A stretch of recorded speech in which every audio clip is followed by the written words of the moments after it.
Hello दोस्तों, मैं लेकर आई हूँ नई प्रेरणादायक कहानी हाथी का पैर और रस्सी। एक दिन एक व्यक्ति सर्कस देखने गया। वहाँ जब वह हाथियों के बाड़े के पास से गुजरा तो एक ऐसा दृश्य देखा कि वह हैरान रह गया। उसने देखा कि कुछ विशालकाय हाथियों को मात्र उनके सामने के पैर में रस्सी बांधकर रखा गया है। उसने सोच रखा था कि हाथियों को अवश्य बड़े पिंजरों में बंद कर रखा जाता होगा या फिर जंजीरों से बांधकर, लेकिन वहाँ का दृश्य तो बिल्कुल उलट था। उसने महावत से पूछा, भाई, आप लोगों ने इन हाथियों को बस रस्सी के सहारे बांधकर रखा है, वो भी उनके सामने के पैर को। ये तो इस रस्सी को बड़े ही आराम से तोड़ सकते हैं। मैं हैरान हूँ कि ये इसे तोड़ क्यों नहीं रहे।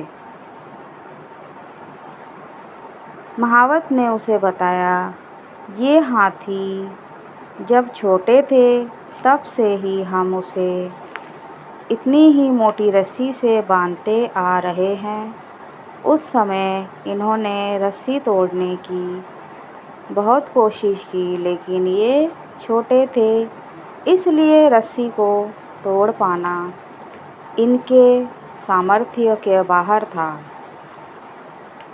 वे रस्सी तोड़ नहीं पाए और ये मान लिया कि रस्सी इतनी मजबूत है कि वे उसे कभी नहीं तोड़ सकते।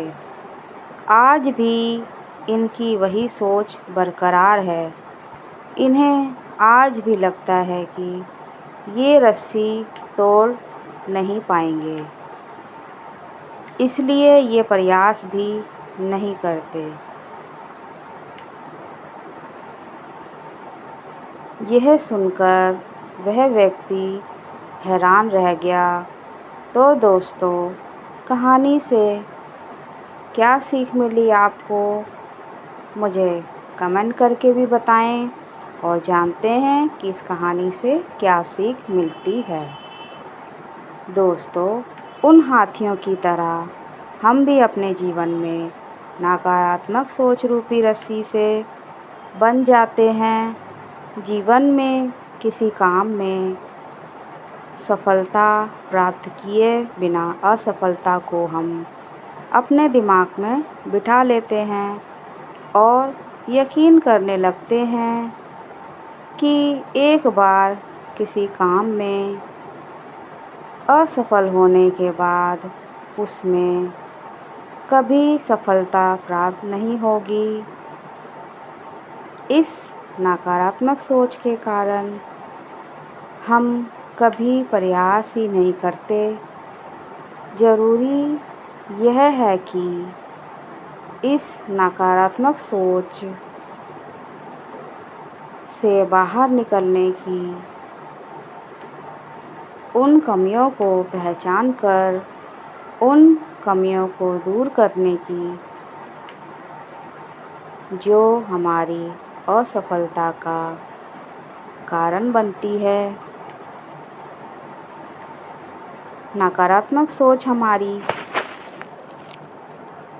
सफलता में सबसे बड़ी रुकावट है, इसलिए नकारात्मक सोच रूपी जंजीर को तोड़कर सकारात्मक यानी कि पॉजिटिव सोच हमेशा अपनाएं और जीवन में कोशिश करते रहें। कोशिश करना कभी ना छोड़ें, क्योंकि आपका एक प्रयास ही सफलता की दिशा में कदम बढ़ाना है। तो दोस्तों, आपको मेरी ये स्टोरी कैसी लगी, मुझे कमेंट करके बताएं। मेरी स्टोरी को शेयर करें। आप सब्सक्राइब कीजिए मेरे इस चैनल को। आपके एक सब्सक्राइब करने से मुझे मोटिवेशन मिलता है। इसी तरह की मैं और कहानियाँ लाती रहूँगी। मुझे सपोर्ट कीजिए, ज़्यादा से ज़्यादा मेरी इस कहानी को शेयर कीजिए। मिलती हूँ मेरे नेक्स्ट स्टोरी मोटिवेशनल वीडियो में। Tata, bye bye, take care.